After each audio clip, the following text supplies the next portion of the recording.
The Art of Being Ruled. Wyndham Lewis. Original publication 1926. 1989 edition. Narrated by Skeptical Waves. Part 7. The Family and Feminism. Chapter 1. Why Socialism Wishes to Abolish the Family. It is round the question of the family that all the other questions of politics and social life are gathered. The breakup of the family unit today is the central fact of our life. It is from its central disintegration, both in fact and in our minds, the consequent readjustments of our psychology, that all the other revolutionary phases of our new society radiate. The relations of men to women, of the child to the parent, of friendship and citizenship to the new ideals of the state, are all controlled by it. This can be easily seen by taking a few examples from the things we have just been discussing. The child obsession, the flight from responsibility, would naturally result from the decay of the parent, in the old sense of a symbol of authority. In a communist state, where children were taken from the parents at birth to a public creche, the state becoming the breadwinner and the effective center of authority or allfather, as it were, the parents would never be parents at all. The economic incentive of the upkeep of a family circle, a wife and children, again, must affect a man's attitude to his dignity and duty in a great many ways. Relieved of that, he would care far less about his position in the world, getting on, whether he remained in an irresponsible subaltern position or became a master. It would affect very deeply his attitude to women if marriage were entirely eliminated from his transactions with them. The bachelor's or the old maid's interests are very different, where interests exist, to the family man's or the mother of a family's. And lastly, sex inversion is evidently not disconnected with the existence and coercive influence of the idea of the family in a man or woman's life. And to the end of their days, fortune is like a cherishing parental figure to the man or woman of fashion and fortune. However many children they have by accident, they must remain eternally the spoilt child themselves, and the family is seldom a reality for them. In that they resemble the most emancipated worker in the most complete of communist societies. In this part the feminine, generally, is to be discussed, then, and the problems arising from family life, sex specialization, and the relations of men and women. My entrance into it is effected without the accompaniment of set teeth and battle in the eye. A few elementary precautions are observed, but none of a slighting nature.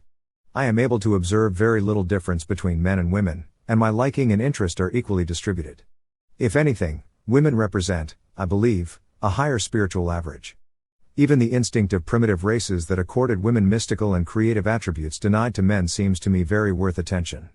So there where I certainly wear a uniform, it does not dispose me to militancy in a quarrel that I understand too well to become violently partisan.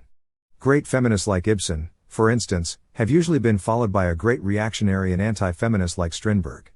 The headlong liberal partisanship of the first, with all it entails of stupid bitterness, raises an opposite champion, who, with excesses on the other side, soon organizes male zeal, and the sexes are on a war footing. The fit of hatred he throws himself into shows he is nearer to the feminist than he thinks, probably too near to the feminine, in the secondary sense, altogether.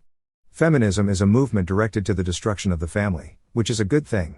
But, needless to say, the true motive is never avowed, and a quantity of fantastic doctrine is manufactured which is as seriously disputed as though some valuable discovery depended on it.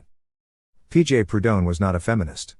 Edward Berth remarks on that fact as follows: if one wishes to estimate the depth of the detractment of the contemporary world, there is no better witness of it than feminism.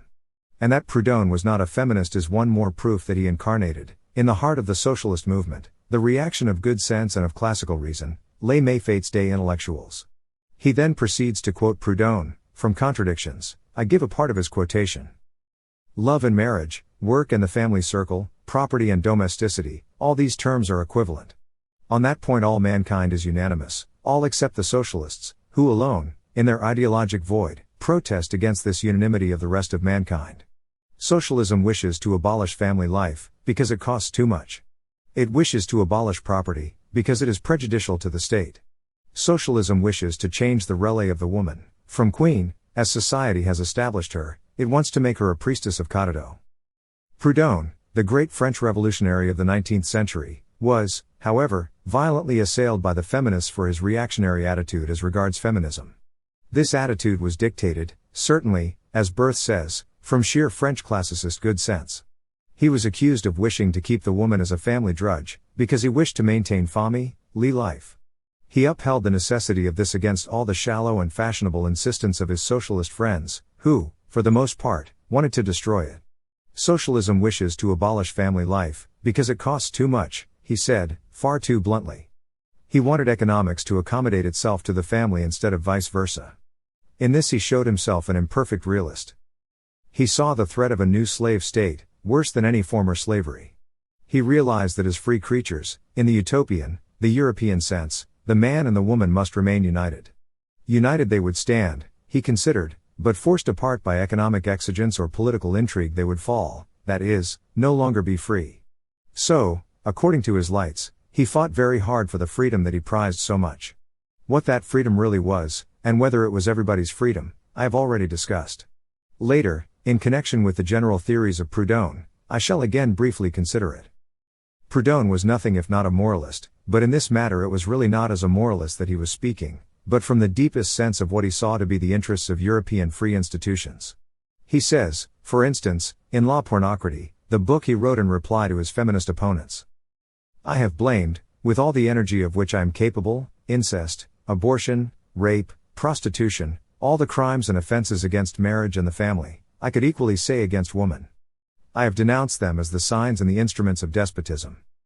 But the elderly harpy of Byron's Don Juan putting her head out of the window in the town that is being sacked, and inquiring impatiently, when is the raping going to begin? Suggests by its truth to life that Proudhon was talking of crimes against women too much from the man's standpoint. Contraceptives may be inventions inimical to women in their functional capacity of mothers. But a great brood of children is not every woman's affair. There is a personality in every woman that is independent of function that has to be taken into account at least. These things that Proudhon capitulates are against the family, and against marriage certainly. But they are not for that reason against women, as they are represented to be by him. That is the weakness of his position. Woman was his Achilles heel as a revolutionary. The utopianism of which Marx accused him is most visible in that. And he was a utopian despot. Marriage is often against a woman, or a man. And the family is a despotism. In many senses it could be said that the things enumerated above as abortion or prostitution, at all events were signs and instruments for freedom rather than despotism, exactly indeed as the conventional feminist would assert.